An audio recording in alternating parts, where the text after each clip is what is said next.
আসসালামু আলাইকুম viewers, ঝর্ণাস cooking হাউসের পক্ষ থেকে আবারও সবাইকে স্বাগতম। আজ আমি আরেকটি রেসিপি নিয়ে চলে এসেছি। রেসিপিটি হলো চিংড়ির মালাইকারি।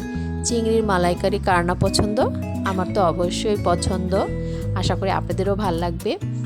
এটি সাদা ভাত, প্লেন পোলাও বা ভুনা খিচুড়ির সাথে খেতে দারুণ লাগে। তার আগে বলছি, আমার চ্যানেলটি যদি এখনও সাবস্ক্রাইব করে না থাকুন, এক্ষুনি করে ফেলুন আমার পরবর্তী রেসিপি দেখার জন্য। চলুন দেখা যাক। এখানে আমি নিয়েছি মাঝারি সাইজে চিংড়ি মাছ। আপনারা চাইলে আরও বড় সাইজটা নিতে পারেন। মাছগুলোকে ভালো করে ধুয়ে পরিষ্কার করে একেবারে পানি শুকিয়ে শুকনা করে নিয়েছি। আর লেজটা রেখে দিয়েছি, মাথার ওই কাটা অংশটুকু ফেলে দিয়েছি। আর পিঠের ওপরটা একটু চিড়ে দিয়েছি ছুরির সাহায্যে। এখানে একটা রগের মতো থাকে, ওটাকে আমি বের করে নিয়েছি। আপনারা চাইলে বড় পা যেটা থাকে সেগুলো রেখেও দিতে পারেন। অনেকটা রেখে দিয়েছি। এখন আমি এই মাছগুলোকে হালকা করে ভেজে নেব।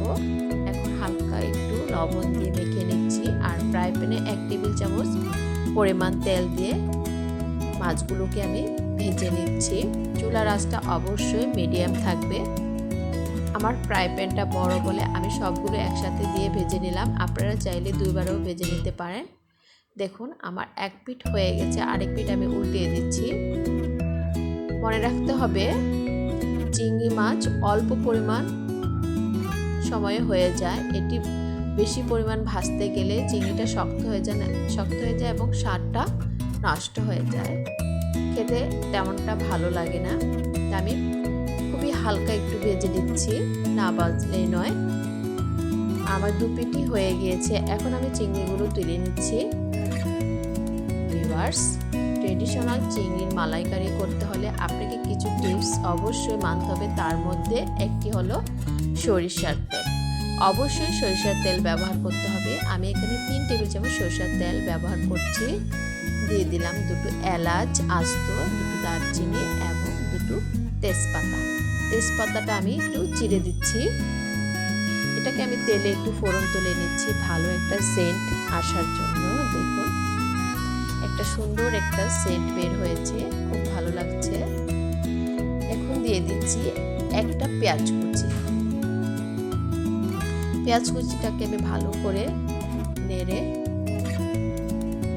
বাদামি কালার করে নেব এবং একটু ভাজা ভাজা করে নিচ্ছি।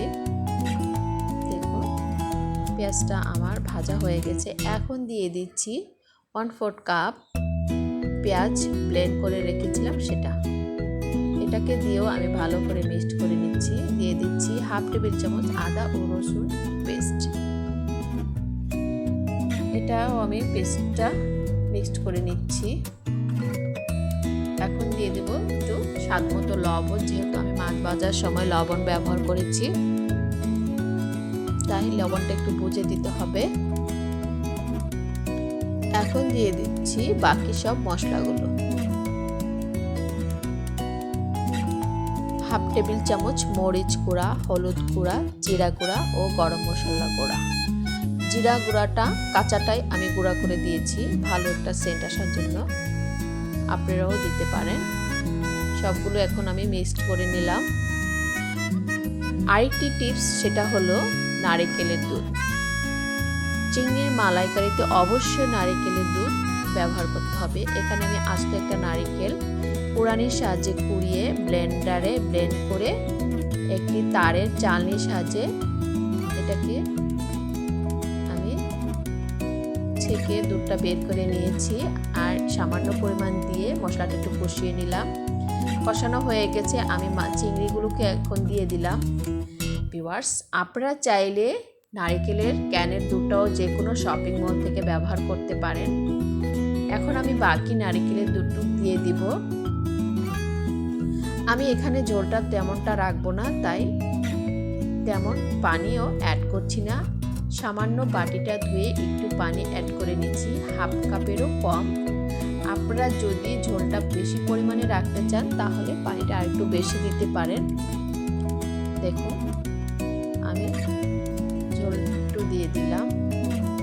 এখন আমি এতে দিয়ে দিব কয়েক ফালি কাঁচামরিচ, আস্ত কাঁচামরিচ আমি দিয়ে দিচ্ছি 4-5টা। আর 2 মিনিটের জন্য আমি একটু ঢেকে রান্না করছি।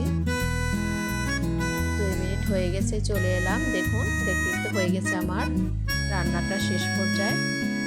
এখন আমি দিয়ে দিচ্ছি 2 টেবিল চামচ পরিমাণ গাওয়া ঘি। এটা খাবারের স্বাদটা আরও বাড়িয়ে তুলবে এবং একটা ভালো সেন্ট আসবে।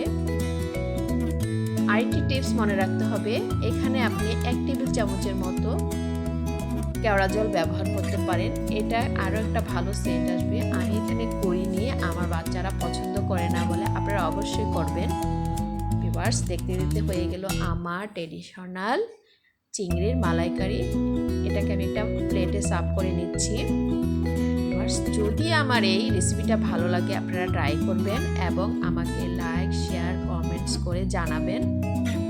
আল্লাহ হাফেজ।